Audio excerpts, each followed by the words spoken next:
America big warning ಬೆನ್ನಲ್ಲೇ Iran ತಿರುಗೇಟನ್ನ ಕೊಟ್ಟಿದೆ. Donald Trump ಎಚ್ಚರಿಕೆಗೆ Iran ಅಧ್ಯಕ್ಷ ಗುಡುಗಿದ್ದಾರೆ. ಉಪಾಧ್ಯಕ್ಷ, ನನ್ನ ಇರಾನ್ ದೇಶಕ್ಕಾಗಿ ನಾನು ಪ್ರಾಣ ತ್ಯಾಗಕ್ಕೂ ಕೂಡ ಸಿದ್ಧ. ಇರಾನ್ಗಾಗಿ 1.4 ಕೋಟಿ ಜನರು ಬಲಿದಾನಕ್ಕೆ ಸಿದ್ಧವಾಗಿದ್ದೇವೆ. ಡೆಡ್ಲೈನ್ ಅಂತ್ಯವಾಗುವ 2 ಗಂಟೆಗೂ ಮುನ್ನ ಇರಾನ್ ಮಾಡಿರುವಂತಹ ಘೋಷಣೆ ಇದು. ಅಮೆರಿಕ ಸವಾಲ್ಗೆ ಸೆಡ್ಡು ಹೊಡೆದಿದ್ದಾರೆ ಇರಾನ್ನ ಪೆಜೆಶ್ಕಿಯಾನ್. ಅಮೆರಿಕ ಏನ್ ಬಿಗ್ ವಾರ್ನಿಂಗ್ ಕೊಟ್ಟಿದೆಯಲ್ಲ, ಅದರ ಬೆನ್ನಲ್ಲೇ ನಡೆದಿರುವಂತಹ ಬೆಳವಣಿಗೆ ಇದು. ಡೊನಾಲ್ಡ್ ಟ್ರಂಪ್ ಅವರ ಎಚ್ಚರಿಕೆಗೆ ತಿರುಗೇಟನ್ನ ಕೊಟ್ಟಿದ್ದಾರೆ ಪೆಜೆಶ್ಕಿಯಾನ್. ನನ್ನ ಇರಾನ್ ದೇಶಕ್ಕಾಗಿ ನಾನು ಪ್ರಾಣ ತ್ಯಾಗ ಮಾಡೋದಕ್ಕೂ ಕೂಡ ರೆಡಿ ಆಗಿದ್ದೀನಿ. ನಾನೊಬ್ಬನೇ ಅಲ್ಲ, ಇರಾನ್ಗಾಗಿ 1.5 ಕೋಟಿ ಜನರು ಕೂಡ ಬಲಿದಾನಕ್ಕೆ ರೆಡಿಯಾಗಿದ್ದಾರೆ. ಡೆಡ್ ಲೈನ್ ಅಂತ್ಯವಾಗುವ 2 ಗಂಟೆಗೂ ಮುನ್ನ ಇರಾನ್ ಮಾಡಿರುವಂತಹ ಘೋಷಣೆ ಇದು. ಅಮೆರಿಕ ಸವಾಲ್ಗೆ ಸೆಡ್ ಹೊಡೆದಿದ್ದಾರೆ ಪೆಜೆಶ್ಕಿಯಾನ್. ಯಾಕಂತಂದ್ರೆ ಅಮೆರಿಕ ಈಗೇನು ವಾರ್ನಿಂಗ್ ಅನ್ನ ಕೊಡ್ತಾ ಇದೆ, ಡೆಡ್ಲೈನ್ಗಳ ಮೇಲೆ ಡೆಡ್ಲೈನ್ ಅನ್ನ ಕೊಡ್ತಾ ಇದೆ.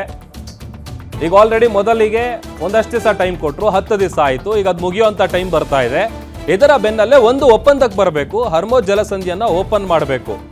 ಇಲ್ಲ ಅಂತ ಅಂದರೆ ನಾವು ಇರಾನ್ನ ಕಂಪ್ಲೀಟ್ ಆಗಿ ಸ್ಮಶಾನ ಮಾಡಿಬಿಡ್ತೀವಿ, ನರ್ಕನ ಸೃಷ್ಟಿ ಮಾಡಿಬಿಡ್ತೀವಿ ಅಂತ ಏನು ಬೆದರಿಕೆ ಹಾಕಿದ್ರಲ್ಲ, ಎಚ್ಚರಿಕೆಯನ್ನು ಕೊಡ್ತಾ ಇದ್ದಾರಲ್ಲ, ಆ ಎಚ್ಚರಿಕೆಗೆ ಪೆಜೆಶ್ಕಿಯಾನ್ ಅವರು ನಾನು ನನ್ನ ದೇಶಕ್ಕಾಗಿ ಪ್ರಾಣ ತ್ಯಾಗ ಮಾಡೋದಕ್ಕೂ ಕೂಡ ರೆಡಿ ಆಗಿದ್ದೀನಿ. ಕೇವಲ ನಾನು ಒಬ್ಬನೇ ಅಷ್ಟೇ ಅಲ್ಲ, 1.5 ಕೋಟಿ ಜನ ಕೂಡ ಇದಕ್ಕೆ ರೆಡಿ ಆಗಿದ್ದಾರೆ ಅನ್ನೋದರ ಮೂಲಕ ಅಮೆರಿಕ ಬಿಗ್ ವಾರ್ನಿಂಗ್ಗೆ ತಿರುಗೇಟನ್ನ ಇರಾನ್, ಅದರಲ್ಲೂ ಇರಾನ್ನ ಪೆಜೆಶ್ಕಿಯಾನ್ ಅವರು ಕೊಟ್ಟಿರೋದು.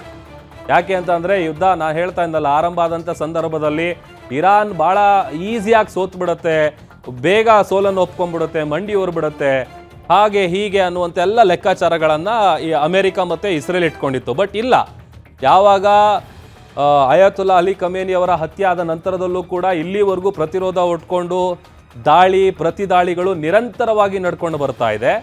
ಇದೆಲ್ಲದಕ್ಕೆ ಸಂಬಂಧಪಟ್ಟಂತೆ ಈಗ ಇರಾನ್ನ ಅಧ್ಯಕ್ಷರಾದಂಥ ಪೆಜೆಶ್ಕಿಯಾನ್ ಏನಿದ್ದಾರೆ, ಅವರು ನಾನು ನನ್ನ ದೇಶಕ್ಕೋಸ್ಕರ ನನ್ನ ಪ್ರಾಣ ತ್ಯಾಗ ಮಾಡೋದು ಕೂಡ ನಾನು ರೆಡಿಯಾಗಿದ್ದೀನಿ.